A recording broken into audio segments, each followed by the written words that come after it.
Hey YouTubers, we're back at it again. A1 retiree Gino, IT1 retiree Slaughter. We're here about to do our 4-mile walk, or 3-mile walk, a 3-mile walk that we talked about. Like again, for y'all out here in San Diego, probably been near the mall behind us, the 54 canals in front of us. So it's gonna be a speed walking. And you'll see some of the things we pass that's been in the news lately as we do our walk. All right, so retirees, veterans, active duty, we'll see you on the other side.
So this right here is the 1.5 miles.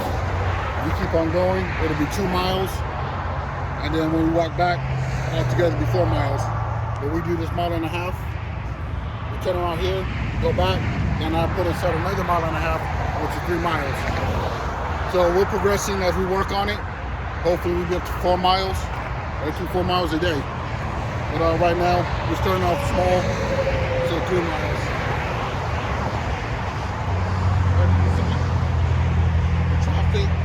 Bicyclists, homeless encampments, which look like that's trying to be part of San Diego now. So visitors, tourists, just be aware. A lot of homeless encampments going on around here. Just be safe.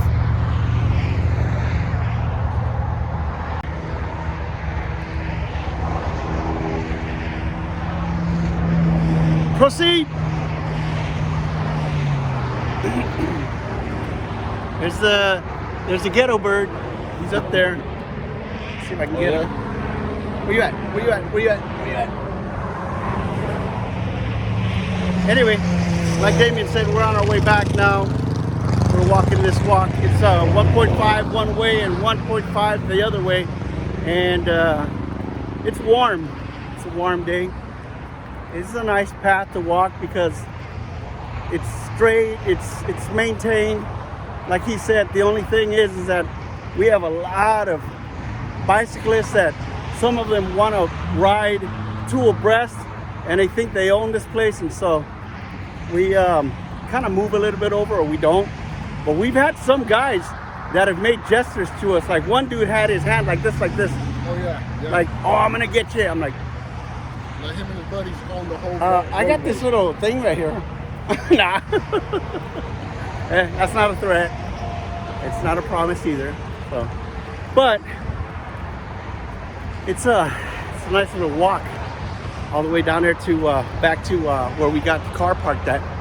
But it works, and so we're trying to get back into our Navy shape. Might take a while, but we're doing it. We acknowledge the fact that we've let ourselves go. Went from active duty military weight to retirement weight. Yeah. Now we're trying to get back to our military weight. But we're doing it safe. Just take your time, no fasting, no trying to cause a heart attack or anything. But do what you can, as you can. Yeah. Hey, this would probably be a good time to talk about PRT. Certain people who would I'm gonna call it as it is. We used to have these chief petty officers who were already, they did already retired, let themselves go worse in shape than what I'm What in. they call it when they make chief, that's their golden, not golden tour, but Yeah, that's it. They made it. got a They feel bicycle. that they made it, so they don't got to do anything else. Yeah, And then just to get and not trying to get chiefs in trouble or anything, but you know it takes the act of Congress. So when they let their weight go, who's gonna tell them anything? Especially if we have an E6, that's the CFL, right? yeah, command fitness leader. So these chiefs would come up to, well, not all of them. Certain chiefs would walk up to the command fitness leader, and in the Navy, the way it works out is you got to get a measurement every 6 months. You do physical readiness test, PRT, and so you have to go get weighed in. You get your neck measured, your weight, your waist, and if you don't pass those requirements, then what they do is they give you they put you on this program called FEP.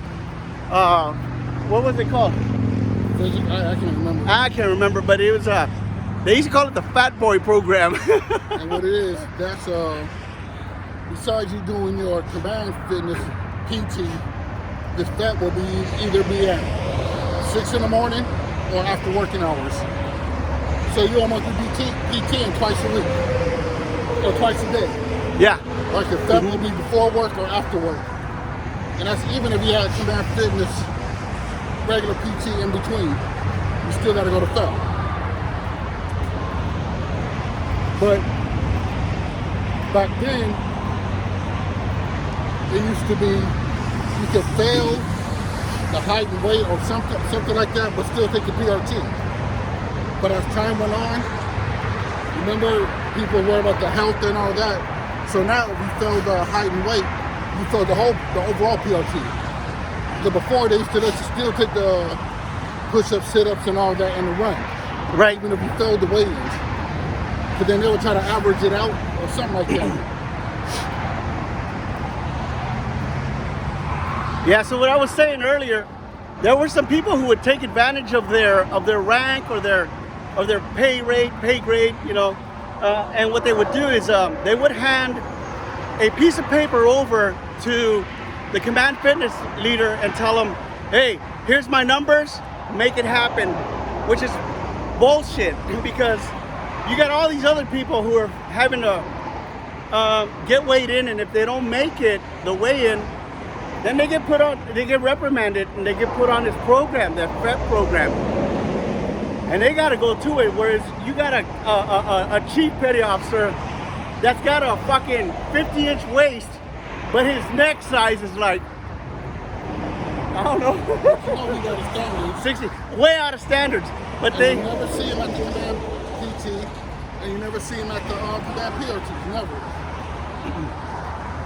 I remember one time when there was a female chief, and she'd already failed. She was running back crying and stuff, and she's like, oh, I'm not gonna make it. And I was like, man, I'm gonna go in there and go help her out. So I run back and I kind of like escort her back in, and she's crying, and I mean they stopped the clock for her. And about 2 or 3 months later, they gave her they promoted her to senior chief petty officer.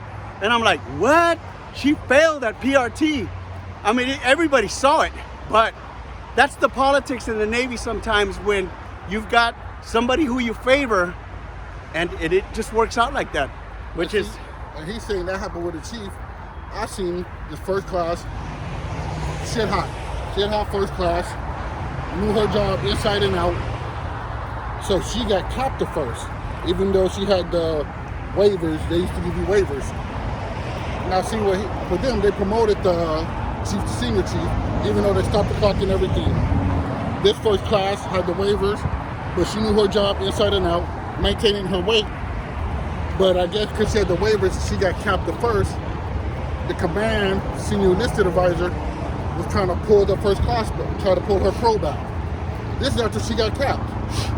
See, so she's enlisted, first class, and I'm gonna be honest, our chain of command wasn't going up to fight it.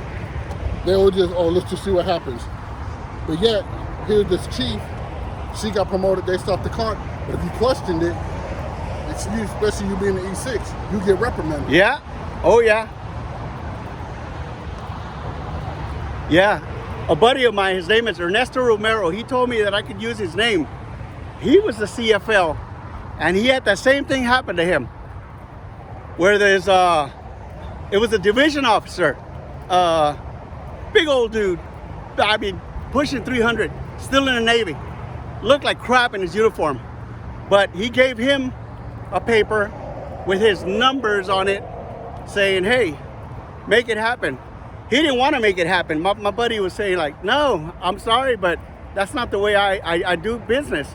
And so that division officer went to go talk to my friend's chief, and his chief jumped in my friend's shit because he wasn't going to make it happen. So what did they do? They fire my friend from being the CFL, and they get somebody else who's going to be the yes man and make it happen. And then that division officer was able to just barely run the PRT at his pace, do the minimum push-ups and sit-ups, and hey, they let it fly. About what happened, remember? Because with them, with the enlisted blue shirts, we all had to do it together at a certain time, right? Yeah. Everybody had to show up on certain days. Oh yeah. All together with your partner. But when it came to them, all of a sudden it was a secret. You don't know where they did it at. Yep. What time they did Yep. it at. Or who was their partner. You don't know none of that. And you can't question it. Yeah. That's just the politics of the Navy and some upper chain of command. Now, not everybody's like this. There's just a small percentage of people who do take advantage of that crap.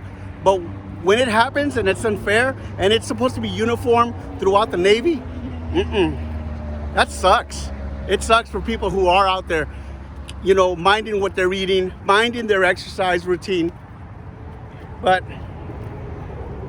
yeah, you know, you got people who go by the book, but then, you know, Navy, and it's just like any organization. You have the good old boy program. yeah, If you're in certain cliques, you're going to get certain privileges. And I don't care, Navy, Air Force, Marines, even civilian jobs, I'm pretty sure everything's the same. You get those cliques and everybody's going to look out for each other. And that's just the way the road is. So, but I had a guy tell me, a buddy of mine, I think I was the E5, he was the E6, as far as the PRT. Okay, you have your evals, other people play, you know, they write up the eval, things of that nature. But when it comes to the PRT, you are solely responsible because there's nobody there to fail you. That's all on you. So whether you do it or not, you get out there 3 or 4 times a week, you eat what you eat, that's all on you. There's nobody forcing you to be out of standards.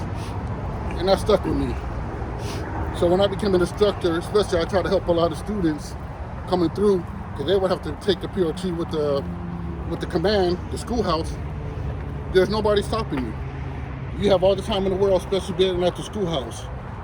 You get PT before class starts because the gym opens up at 5 o'clock. You get PT because the gym closes at 10 o'clock. So in between that time frame, you have time to get your stuff together. That's all. The PRT is all on you. So you can't hold nobody or blame nobody for failing PRTs. yeah. A little rant. But anyway, we're going to continue with the walk here. We're going to go back to the high-speed walking. So we'll see y'all later.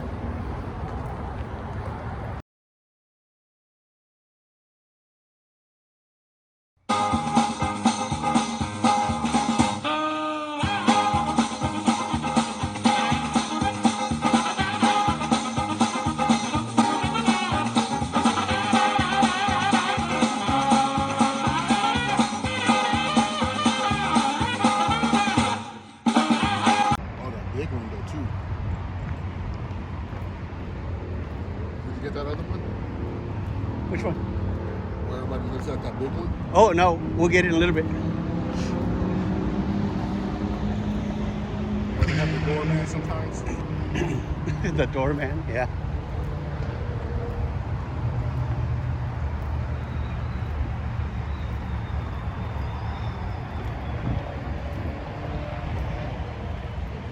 National City.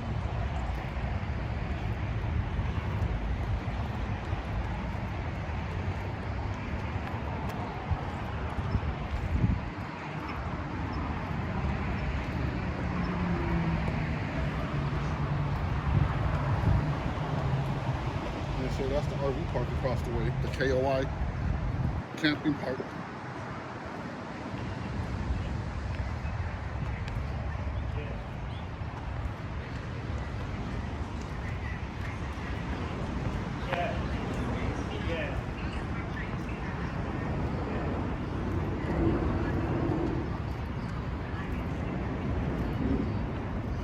Also, I want to go drop my car.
That there is part of the homeless encampment that is on the path here.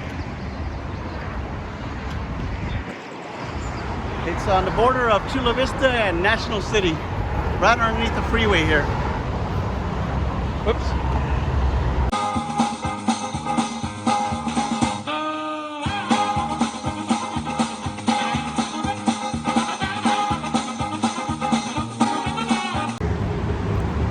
Well, folks, that's about it. We're almost done with our walk. It's 3 miles. We did a time-lapse video so that you guys can see a little bit about pretty much where we walk at 4 days out of the week. And it's a nice walk. We can go further up the ante, like to 4 miles, but my knees can't take it. And he's got an ankle that he had surgery on. So we're the veterans who we didn't give it all, and God bless those guys who did. Got my ultimate respect. But yeah, we're in pain. we're in a lot of pain. I got 2 bad knees, bad shoulders, and like I said, his ankle. And later on, if you have any questions, we can talk about compensation. That's true, yeah. How we got you where we're at. How far you're getting compensated, your retirement, and things of that nature. Yeah. What the hell was that? So yeah, that's one of the homeless people that ride their bicycles up in here, and they try to survive. Got to do what they got to do. A lot of them are not all well up here, so that's why they live in this brush behind us. They live up in there, up under the bridges, and well, you saw the encampment that they had just there.